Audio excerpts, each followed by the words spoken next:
Introduction. We grow, evolve, and unlock both our strengths and hidden potential through the experiences life offers. Some of us have been blessed with more uplifting moments, while others have encountered greater challenges. Regardless of your past, this book will help you shape a better future by tapping into the incredible power that lies within you. A power so profound, it can transform weaknesses into strengths with almost magical precision.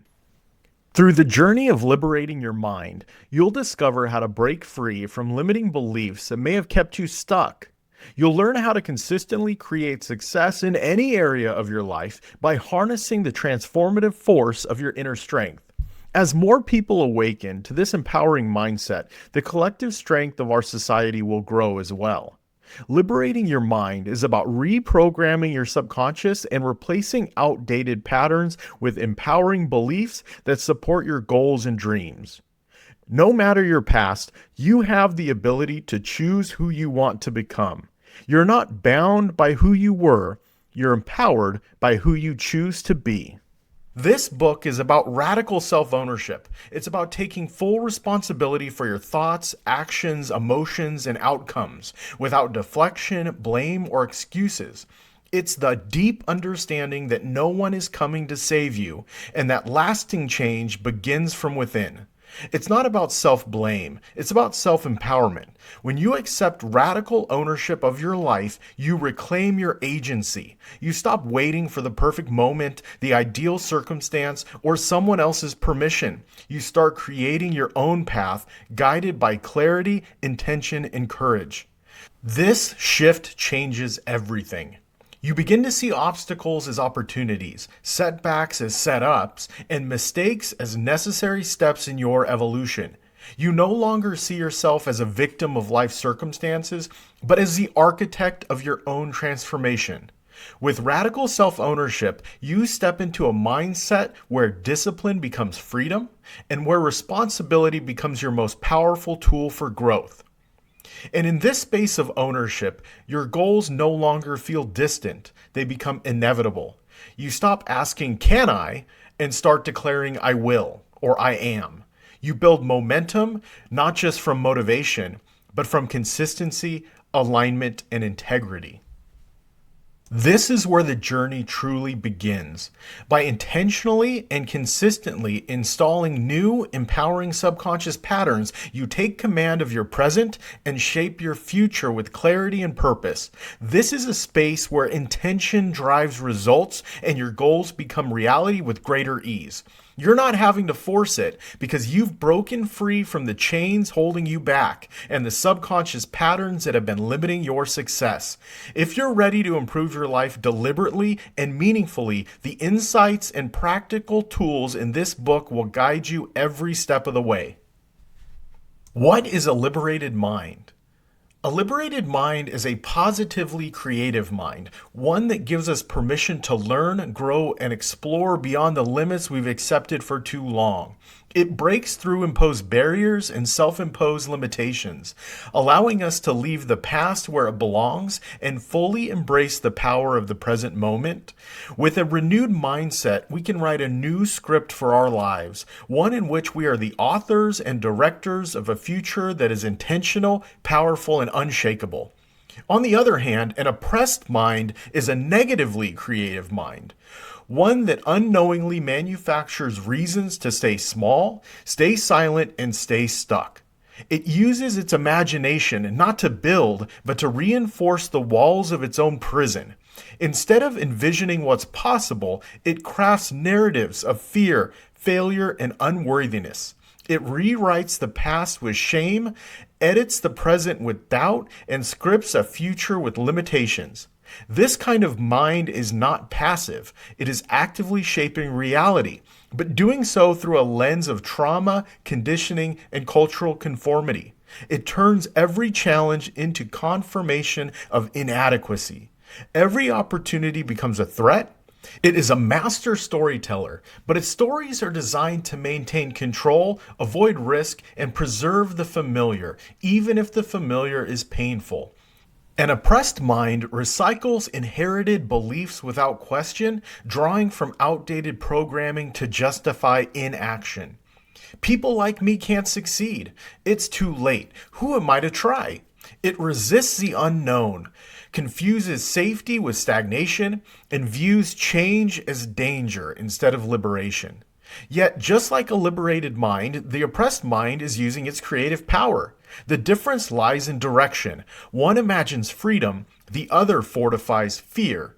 And the great tragedy is not that the oppressed mind lacks power, but that it's using its power against itself.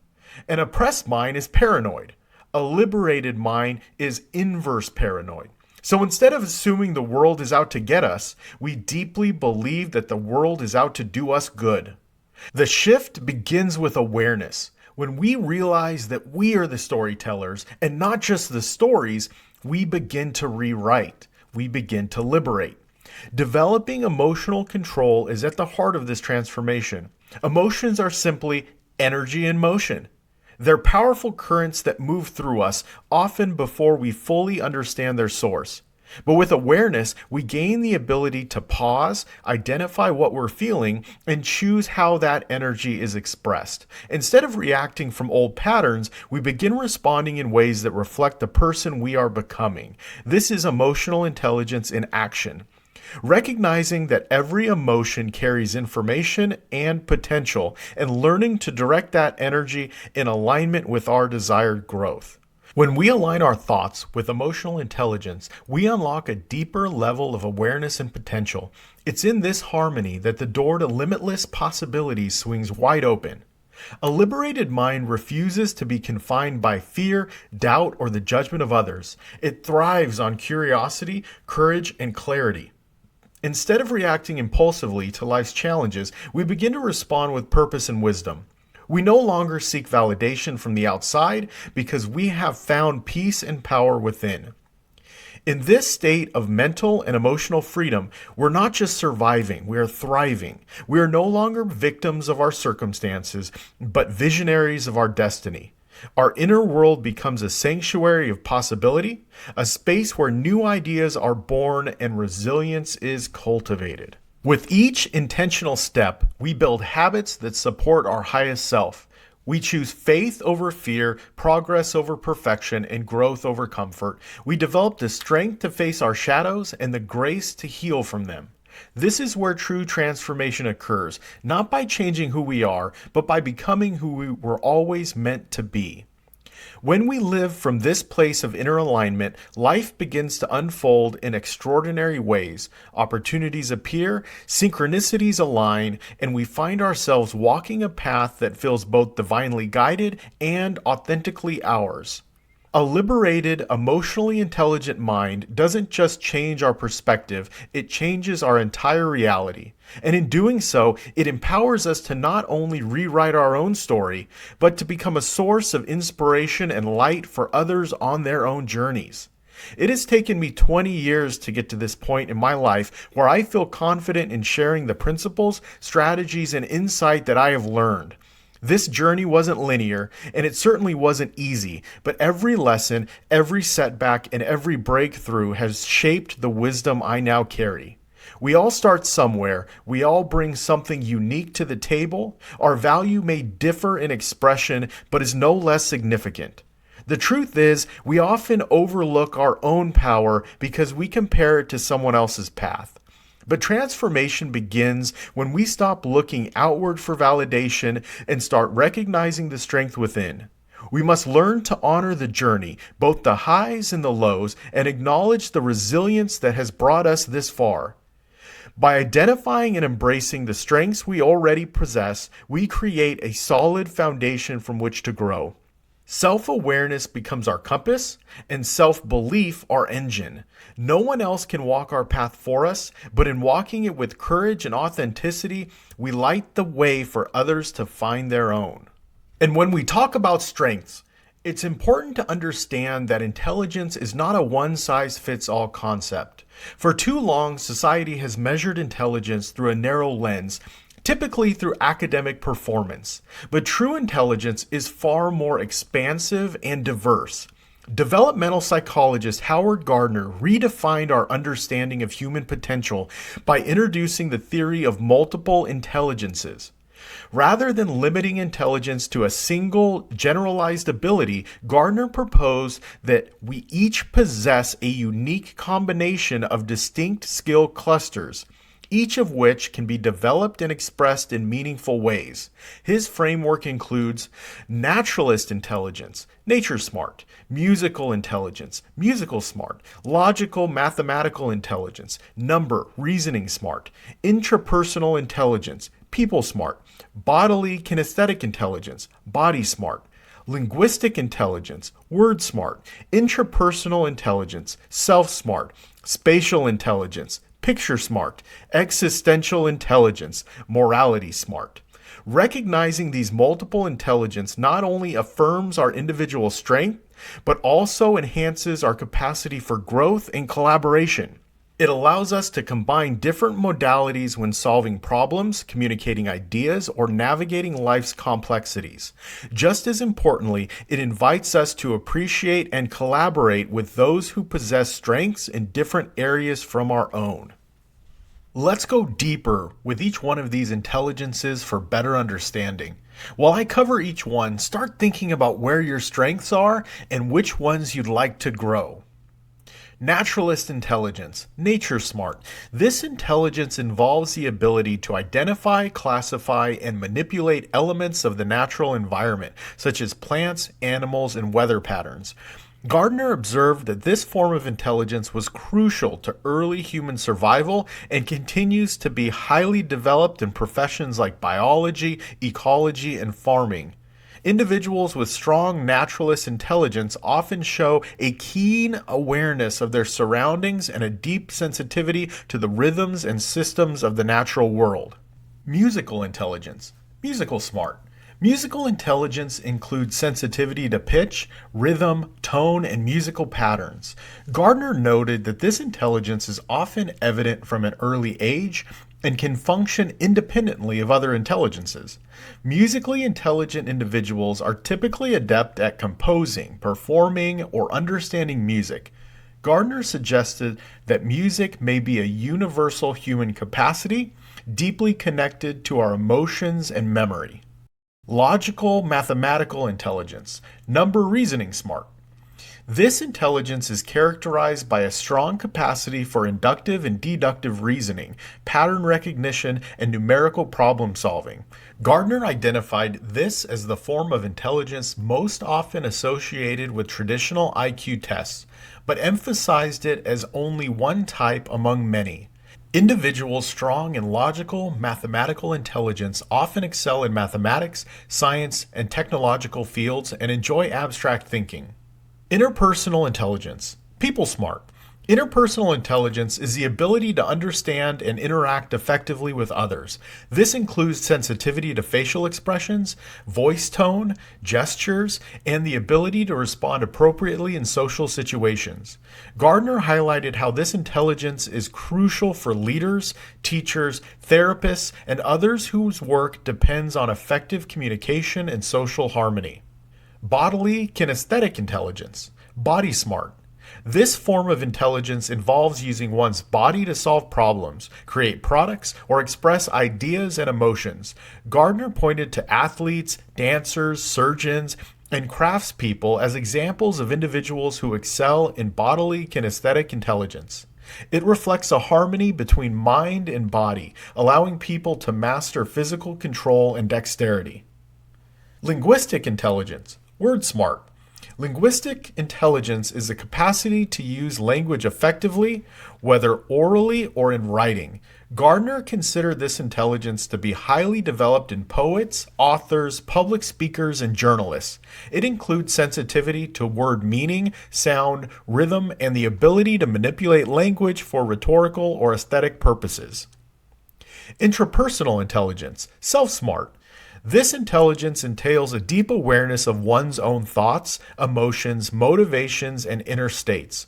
Gardner viewed it as essential for personal growth and self-regulation.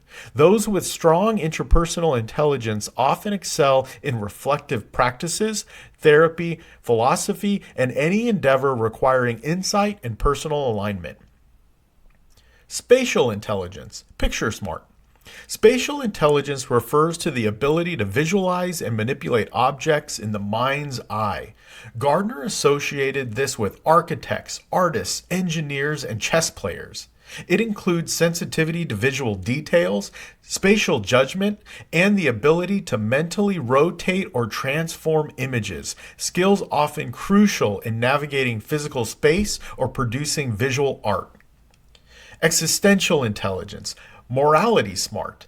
This proposed intelligence deals with the deep questions about human existence, such as the meaning of life, death, and our place in the cosmos. Gardner was cautious about formally including existential intelligence in his original list, but acknowledged its relevance in religious leaders, philosophers, and others who ponder profound ethical or metaphysical issues. It reflects the human capacity for abstract thought beyond practical survival. When we view intelligence through this multifaceted lens, we begin to see ourselves and others more clearly. We move away from comparison and toward compassion. We stop trying to fit in and instead focus on thriving as we are. We tap into a deeper sense of purpose, one that aligns with our authentic gifts and contributions. So, whether you're word smart, body smart, self smart, or any combination of the above, your intelligence matters, your journey matters, and your liberation lies not in becoming someone else, but in fully becoming yourself and then expanding on it. In 1995, psychologist and science journalist Daniel Goleman released an international best-selling book titled Emotional Intelligence, which brought widespread attention to this concept, typically defined as the emotional capacity of the mind or the ability to identify, assess, and regulate emotions. According to Goleman, emotional intelligence comprises 5 distinct aspects. 1. Knowing our emotions. 2. Managing our emotions. 3. Recognizing emotions in others. 4. Managing relationships with others. And 5. Motivating ourselves to achieve our goals. All 5 aspects are vital as we are constantly required to understand and manage emotions, both of our own and those of others. Our conscious mind is continually shaped by the deeper currents of the subconscious. These 2 aspects of our awareness are in constant dialogue. The conscious mind serves as a gatekeeper, filtering experiences, making decisions, and directing attention. In doing so, it determines which impressions take root in the subconscious. Meanwhile, the subconscious holds the beliefs, emotional imprints, and habitual patterns that quietly shape how we perceive and respond to the world. It is the lens through which the conscious mind interprets reality, and it's the gatekeeper to emotional stability or emotional chaos. What we already believe becomes what we see until new awareness disrupts the pattern. That's why growth requires questioning. Every time we challenge a belief or explore a new idea, we create the possibility to reprogram our inner world and expand the boundaries of our current reality. What we know forms the structure of our experience, but what we learn reshapes it. True refinement begins in the pursuit of truth, especially in the unknown. Along the way, we will encounter falsehoods, half-truths, and misinformation, but even these have value. They push us to think more critically, sharpen our discernment, and refine our understanding. In navigating them, we not only learn to distinguish truth from illusion, but also gain insight into the beliefs and mindsets of others.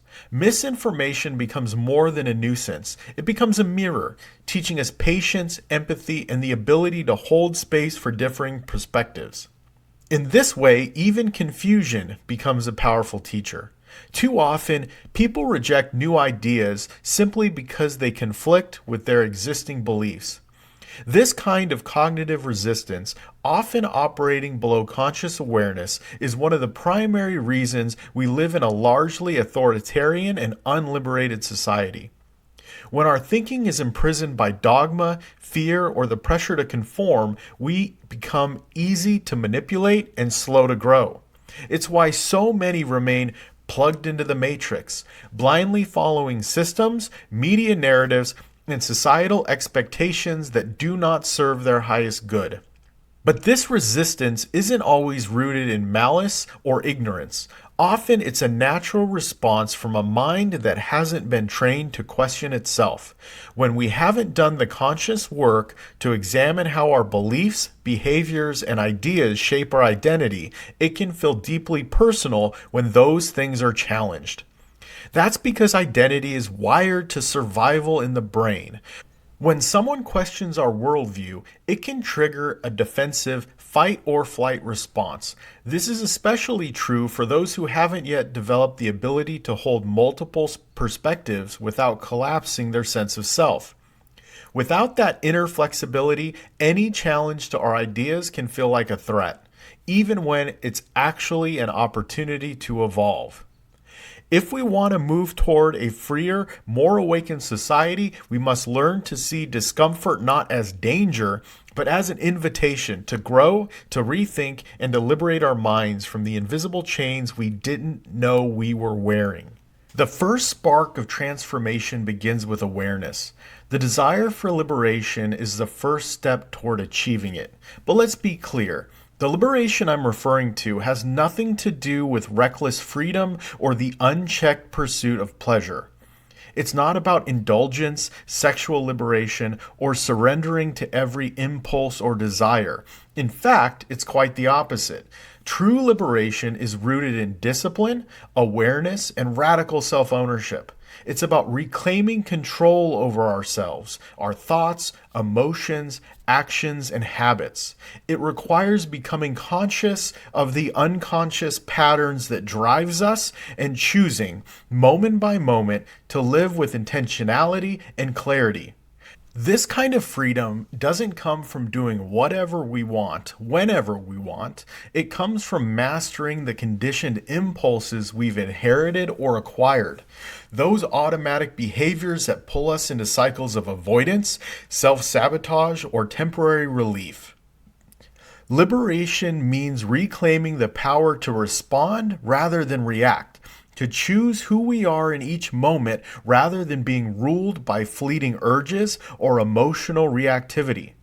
To be truly free is to live in alignment with our highest self, not the self shaped by fear, past wounds, or cultural programming, but the one forged in presence, integrity, and conscious choice.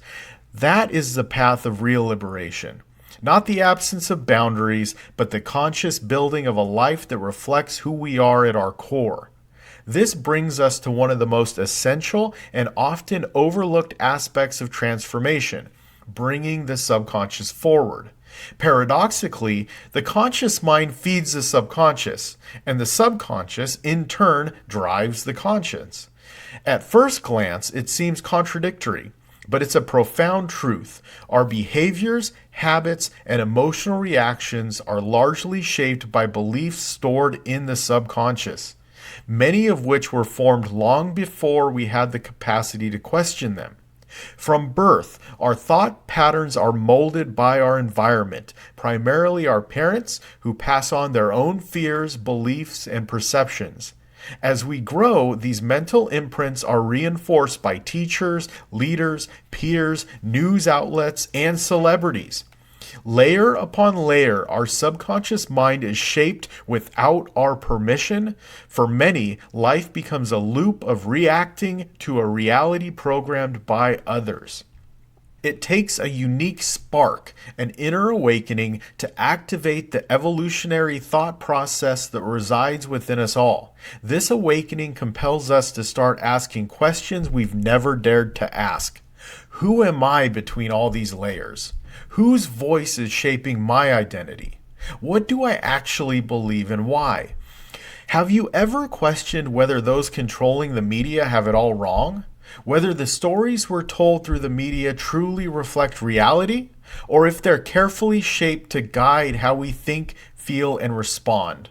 Whether the information we're fed is curated not to inform, but to influence. The reality is, much of what we are told to believe serves agendas that do not benefit us. And yet, many people go through life absorbing these messages without discernment, never pausing to think independently. A liberated mind doesn't just ask questions, it reasons with clarity and precision. True freedom of thought requires more than curiosity. It demands the ability to think critically and navigate complexity with sound logic. A free mind doesn't blindly accept ideas or arguments at face value. Instead, it examines the evidence, considers multiple perspectives, and applies coherent reasoning to reach conclusions that are both informed and grounded in reality. This kind of thinking guards against the traps of bias, faulty logic, and emotional reactivity. It refuses to surrender to the authority of status, popularity, or tradition alone. Just because something is said by someone powerful or well-known doesn't make it true. A liberated mind asks, is this accurate? Does this align with my inner sense of truth? What evidence support it and what might be missing?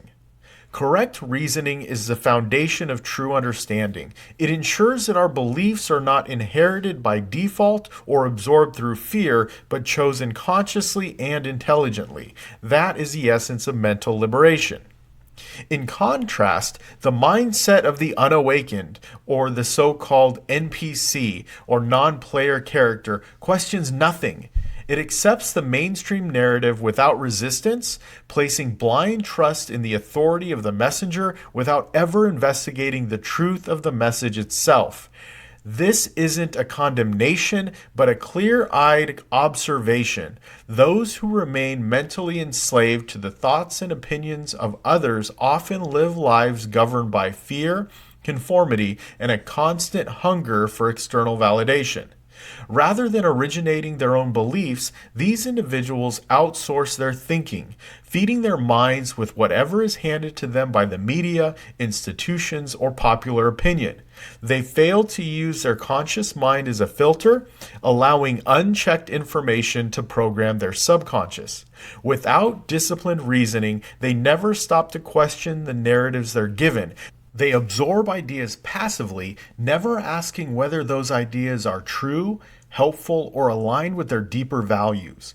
As a result, their lives are shaped not by intentional choices, but by unconscious reactions. Their thoughts and actions are dictated by the noise of the external world, leaving them disconnected from inner purpose and authentic fulfillment. Until the mind is awakened and trained to think independently, it remains a passive instrument moved by the currents of culture rather than by the compass of conscious thought. And this brings us to a chilling but powerful parallel. 1984 by George Orwell. In Orwell's dystopian vision, society is ruled not just by external force, but by the manipulation of thought itself. The government doesn't merely control what people do, it controls what they believe to be true. The party rewrites history, erases facts, and punishes independent thinking as a crime. It is not brute strength that enslaves the people, but their mental submission to lies repeated so often that they become accepted as truth. This is precisely what happens when we fail to liberate our minds. Just like the citizens in Orwell's world, we risk becoming passive receivers of curated narratives, absorbing ideas, ideologies, and identities that serve systems of control rather than our own well-being. We stop asking, what do I know to be true? And start asking, what am I allowed to believe? Winston Smith, the novel's protagonist, begins his journey much like many of us do, haunted by an inner knowing that something is deeply wrong. He starts to ask dangerous questions, to seek truth beneath the surface, to reclaim the sovereignty of his own thoughts. But in a world where independent thinking is treason, This awakening comes at a steep price.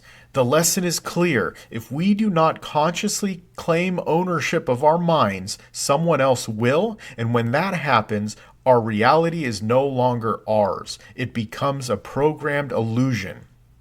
Liberating your mind is not a luxury, it is a necessity. It is the first and most vital step in reclaiming your freedom, not just from external systems, but from the internalized programming that keeps you small, compliant, and disconnected from your true self. True freedom begins when we stop living on autopilot and start living with awareness.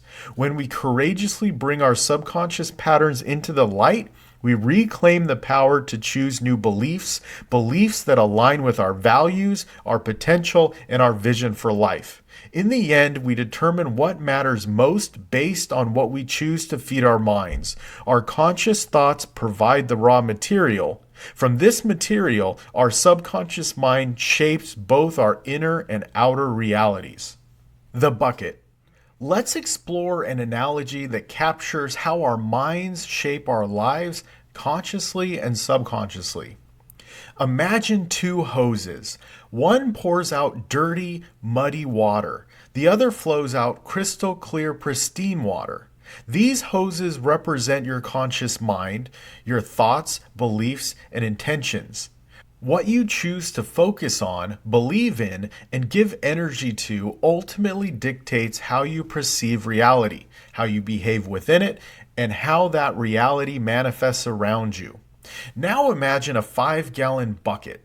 The inside of this bucket represents your subconscious mind. You don't directly control it, yet it powerfully influences everything you experience. Its role is to absorb, filter, and overflow into your life. The outside of this bucket symbolizes your inner and outer world, the emotions, relationships, opportunities, and patterns that shape your daily existence. When you repeatedly fill your bucket with muddy water, negative thoughts, toxic beliefs, limiting ideas, that murky content eventually overflows. It clouds your perception, weighs down your energy, and floods your life with confusion, self-doubt, and emotional chaos. Conversely, if you consciously and consistently pour in clean, clear water, thoughts of love, clarity, possibility, truth, and purpose, your subconscious bucket begins to overflow with positivity, peace, and alignment. As Earl Nightingale so wisely said, we become what we think about. The choice is always yours.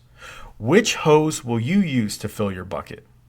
But what happens if, for years or even decades, you've been using the muddy hose? That sludge doesn't just disappear.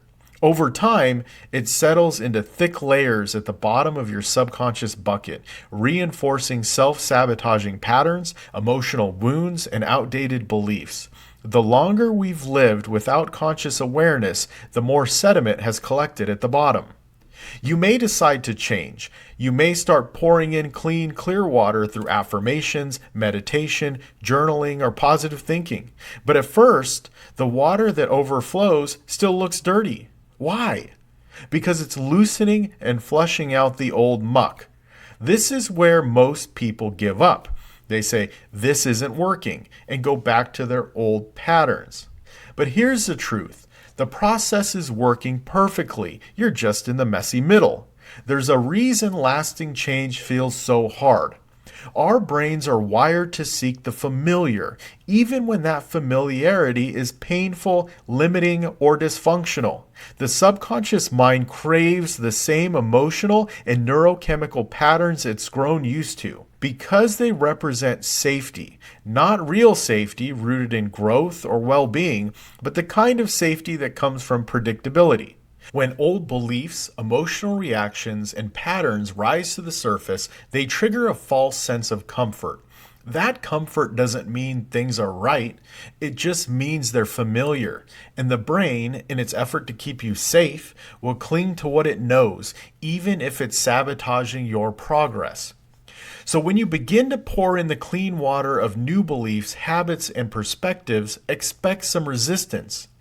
That pushback isn't failure, it's the brain adjusting to a new normal. You're not broken, you're rewiring. And over time, the clean water will replace the muck.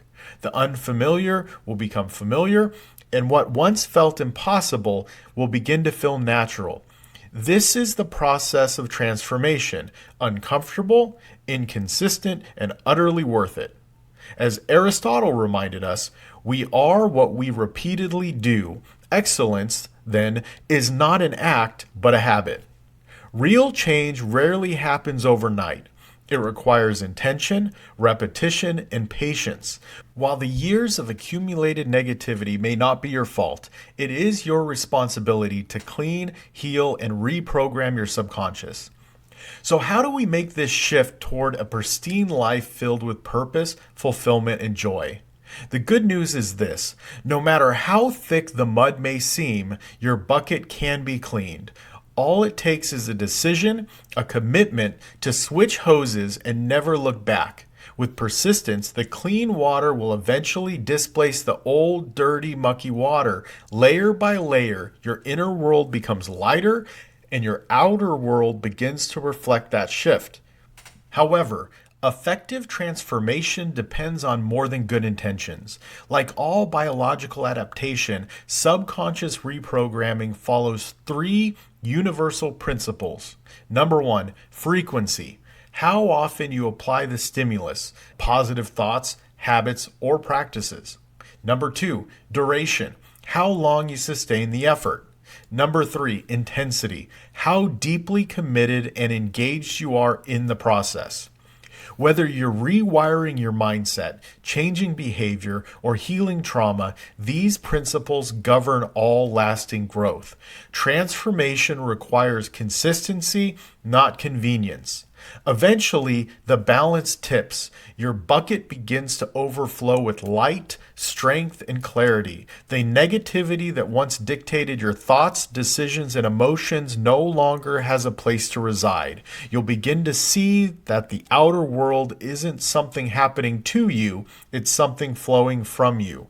Your subconscious mind is creating your life at every moment, so ask yourself, what am I feeding it? What quality of thoughts, beliefs, and energies am I pouring into my bucket? Because whatever you pour in will eventually come out. Until you make the unconscious conscious, it will direct your life and you will call it fate. Carl Jung.